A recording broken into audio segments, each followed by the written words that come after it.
सबै साथीहरुमा नमस्कार। म आज यहाँहरुलाई यो भिडियोमा चाहिँ कस्तो चुन्डुङ्गा केमा प्रयोग गर्ने, हाम्रो गाउँघरको चुन्डुङ्गा पनि प्रयोग गर्न सक्छौं कि सक्दैनौं, दानामा, माटोमा हैन।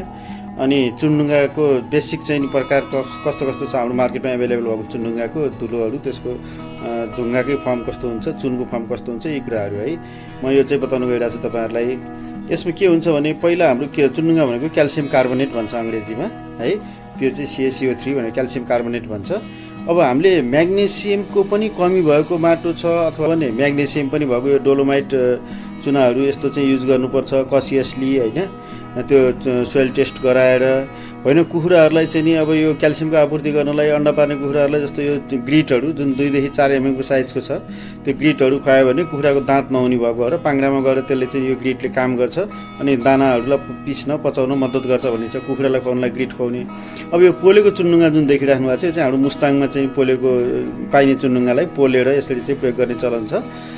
यो चाहिँ पोलेपछि के हुन्छ भने यो चाहिँ क्याल्सियम कार्बोनेटबाट क्याल्सियम अक्साइडमा परिवर्तन हुन्छ, यस्तो हुन्छ। अनि यसमा पानी हाल्यो भने चाहिँ फेरि स्लेक लाइम हैन क्याल्सियम हाइड्रोक्साइड बन्छ। भनेपछि के छ भने बोडो मिक्सचरहरुमा यसरी बोडो मिक्सचरमा प्रयोग गर्दाखेरि पोलेको चुनालाई चाहिँ प्रयोग गर्न सक्नुहुन्छ। गाउँघरकै चुन्डुङ्गालाई पोलेर यसरी पेस्ट बनाएर अथवा मिक्सचर बनाएर युज गर्न सक्नुहुन्छ। यो पेस्ट भयो हैन। पेस्ट भनेको 10% को हुन्छ भने मिक्सचर बोडो मिक्सचर भनेको 1% को हुन्छ। अब यो बन्यो कि बनेन भनेर यसरी चाहिँ एउटा यसको टेस्ट गरेर यसरी पेस्ट बनाएर युज गर्न सकिन्छ, त्यो पोलेको चुन्डुङ्गालाई युज गर्ने हैन। अब पोलेको चुन्डुङ्गा छैन भनेदेखि चाहिँ तपाईको चाहिँ अर्को चुन्डुङ्गा मात्रै छ भने चाहिँ त्यसलाई दानामा युज गर्न सकियो, पिसेर त्यसको धुलोलाई माटोमा चाहिँ हालेर अम्लीयपना कम गर्न चाहिँ सकियो है। जस्तो माटोमा सोइलमै म्याग्नेसियमको डिफिसियन्सी छ, कमी छ टेस्ट गर्दाखेरि, अनि त्यसपछि तपाईको जस्तो मिल्क फिवरमा म्याग्नेसियम सल्फेट भनेको यो एप्सम साल्ट पनि कहिलेकाहीँ खुवाउनु पर्ने हुन्छ।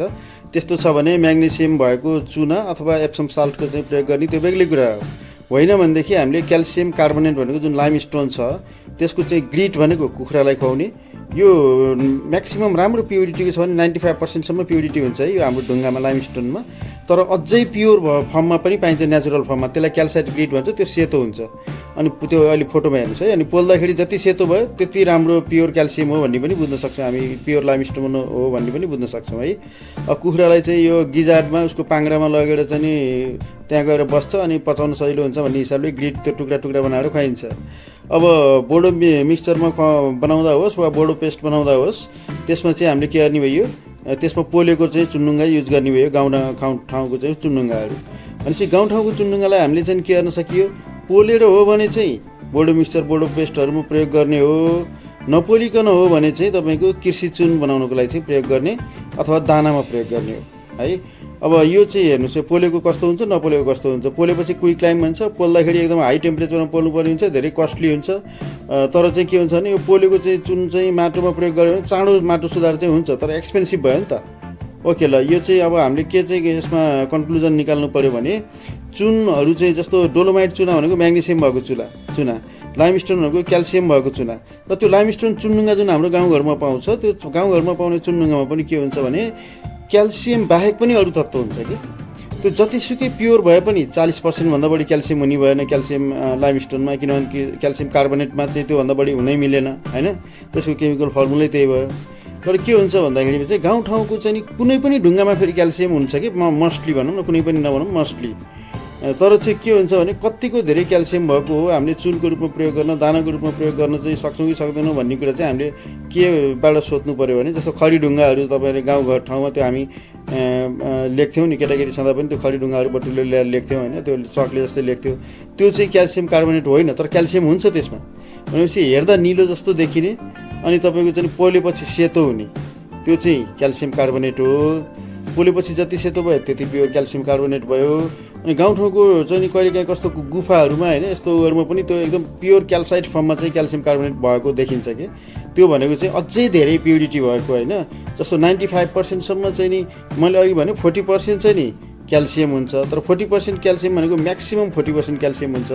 तर चाहिँ के हो भने क्याल्सियम कार्बोनेट चाहिँ 95% 99% सम्म हुन्छ कि ढुङ्गाहरूमा, त्यो भनेको चाहिँ क्याल्सियम कार्बोनेट हो। तर बाँकी त अरू चिज छन् नि, सिलिकाहरू अरू चिजहरू हुनसक्छ नि त, त्यसमा अरू हेभी मेटलहरू हुनसक्छ, अरू इम्प्युरिटिजहरू हुनसक्छ होइन। हो त्यसलाई प्रशोधन गरेर फुड ग्रेडको क्याल्सियम कार्बोनेट बनाएको छ अथवा केमिकल ल्याबमा टेस्ट गर्नको लागि प्रयोगशालाहरूमा स्कुल कलेजहरूले बनाएको छ भने त्यो चाहिँ एकदमै एक्सपेन्सिभ हुन्छ फेरि त्यो अरू चिज केही पनि मिसिएको हुनु भएन नि त त्यसलाई। तर गाउँठाउँको चाहिँ क्याल्सियम कार्बोनेट भनेको चाहिँ कस्तो हो भने त्यसलाई चाहिँ हामीले पशुलाई खुवाउनुको लागि अथवा कृषि चुनको रूपमा प्रयोग गर्नको लागि अम्लीय माटोमा सुधार्नको लागि त्यो प्रयोग गर्न सक्छौँ। अर्को डोलोमाइट चुना भनेको चाहिँ नि म्याग्नेसियम पनि कमी भएको क्याल्सियम पनि कमी भएको माटोको लागि ठिक हुन्छ। एप्सम साल्ट भनेको म्याग्नेसियम साल्ट के अरे सल्फेट भयो, त्यो चाहिँ अब पशुलाई चाहिँ अब पोइजन टक्सिसिटी भएको फुड पोइजन भएको अनि त्यस्तोमा अथवा चाहिँ यो कहिलेकाहीँ अलिकति एनेस्थेसियाको रूपमा पनि अथवा चाहिँ नि त्यसलाई त्यो म्याग्नेसियम डिफिसियन्सी ग्रास टिटानीहरू जस्तो होइन म्याग्नेसियम हाइपोम्याग्नेसिया भएको रोगहरूमा अब त्यस्तोमा चाहिँ प्रयोग गर्न सकिन्छ। हामीले नर्मल्ली गाउँठाउँको क्याल्सियम कार्बोनेटलाई चाहिँ दानामा प्रयोग गर्न, कुखुरालाई ग्रिडको रूपमा खुवाउन अनि त्यसपछि गएर यो हाम्रो कृषि चुनको रूपमा अम्लीय माटोलाई सुधार्ने कृषि चुनको रूपमा चाहिँ हामीले प्रयोग गर्न सक्छौँ।